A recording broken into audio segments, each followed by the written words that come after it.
Hi everybody, I'm Jost Nickel. I'm a drummer, I'm an educator, I also write books and I write music, I do it all and I enjoy everything.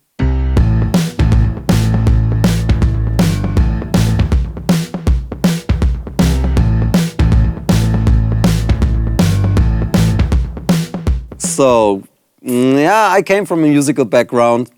My mother is playing the violin, she still does, and my father is playing cello. And so there was lots of classical music in the household. Yeah, so my first instrument was piano, so I learned to play classical piano. But then a friend of mine, when I was a child, he had a little drum set and he said, "Hey Jost, I'm going to show you something on this drum set." And I was like, okay. I didn't expect anything. And then he played and I absolutely loved it. And since then I wanted to play drums. Yeah, when I started taking lessons, the only thing you could do is take a lesson. There were no videos, there was no YouTube. So that was the only thing you do is find a good teacher, take lessons with them. That still is a great option because you can see and also hear how somebody plays something on the kit while you are there. And that's a different thing compared to just seeing something online. I remember like driving for 1.5 hours just to buy a copy of Dave Weckel's The Next Step VHS tape. So I bought it, it was more than $100 and went back home another 1.5 hours, put it into my video cassette player and then it didn't work, right?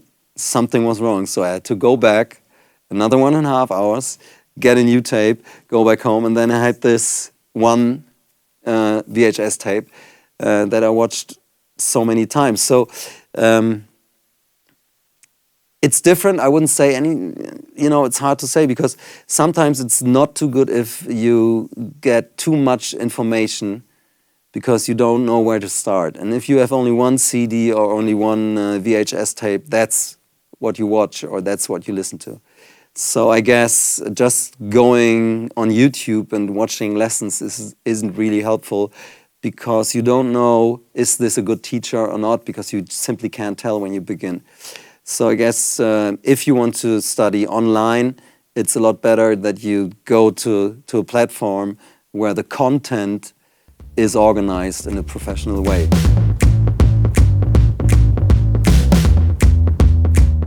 Well, the thing is, there were some books and some DVDs that were hugely successful in the drumming community.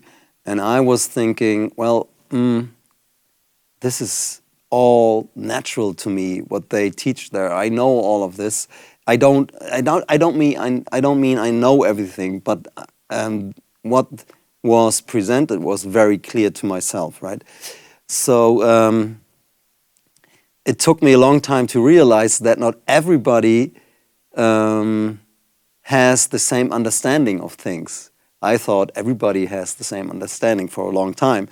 So then I thought, I have so many exercises because after I finished Drummers Collective in New York City, I immediately started to develop my own exercises because they showed us a systematic approach to learning drums, basically, to learning independence or to developing fills.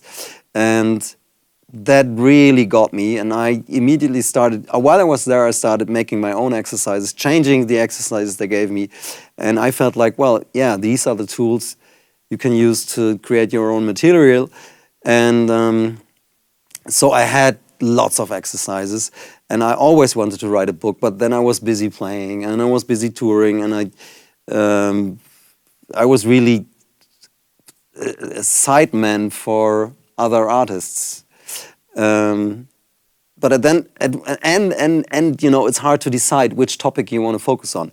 So at one point, I just decided I want to write a book about grooves.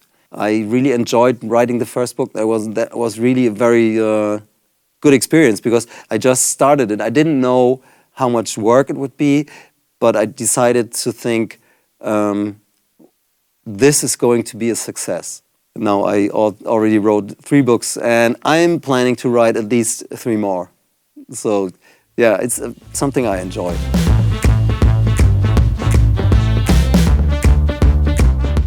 At this very moment, I want to explore more writing of my own music.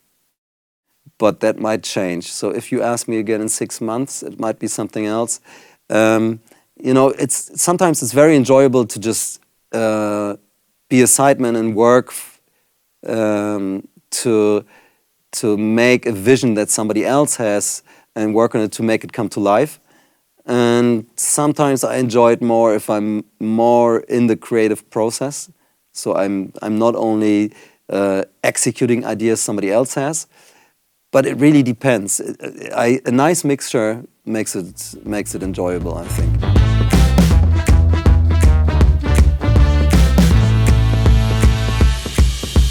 Yes, of course.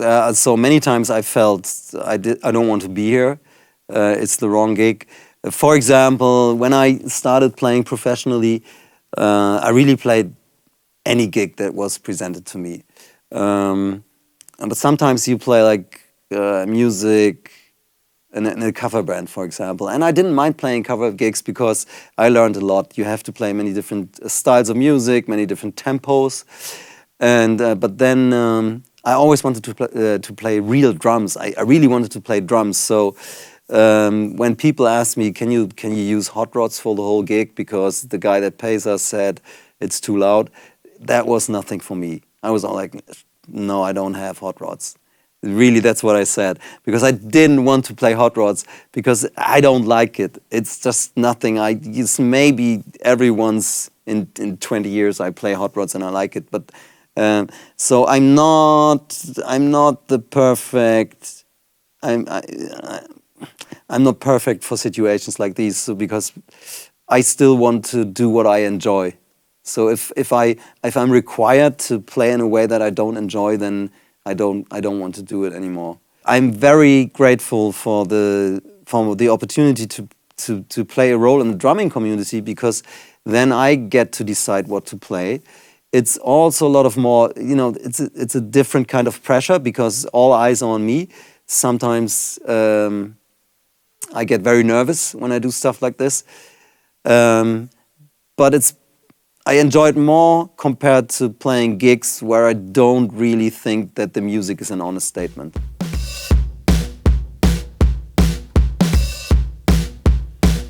Masterclasses and clinics are sometimes, it's sometimes difficult because you don't know the level of the audience, and it might be very different. So there might be players that already play for like 20 years, and then there might be players that just started playing. So that's a difficulty. So, but my way of approaching is I always start very simple so that everybody can follow.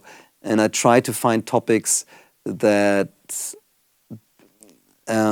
while you keep it simple, you can still gain a lot of stuff. So that you have something that is for everybody. And of course, I really like approaching the instrument when it comes to learning, approaching the instrument systematically, because I think that's, you're learning so much more. You're not learning like a single lick or a single groove.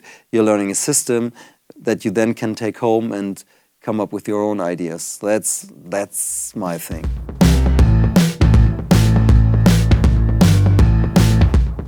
I try only to take offers that I know I will enjoy, because then if another offer comes, which is on the same day, then I'm not sad that I took like something I didn't really want to do, but I only said yes because there was nothing in my calendar. So I try to do this, and then really, yeah, it's you have to prioritize. There's really one thing I really regret. Because I always wanted to play clinics in the US, right? When you're from Germany, you want to play in the US, I don't know.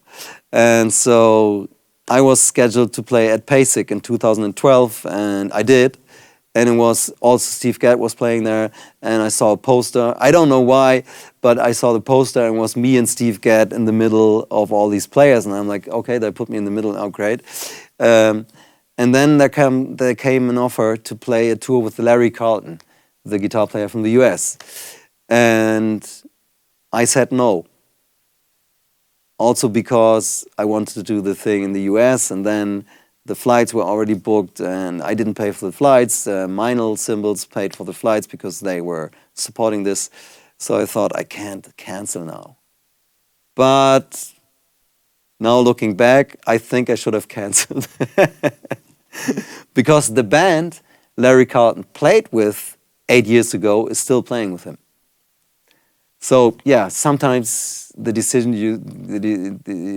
decisions you make might seem wrong when you look back, but I'm quite happy with the decisions I made.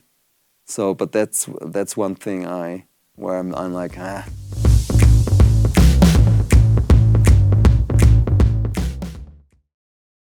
For me, it didn't work like I want to sound unique. So how can I do this?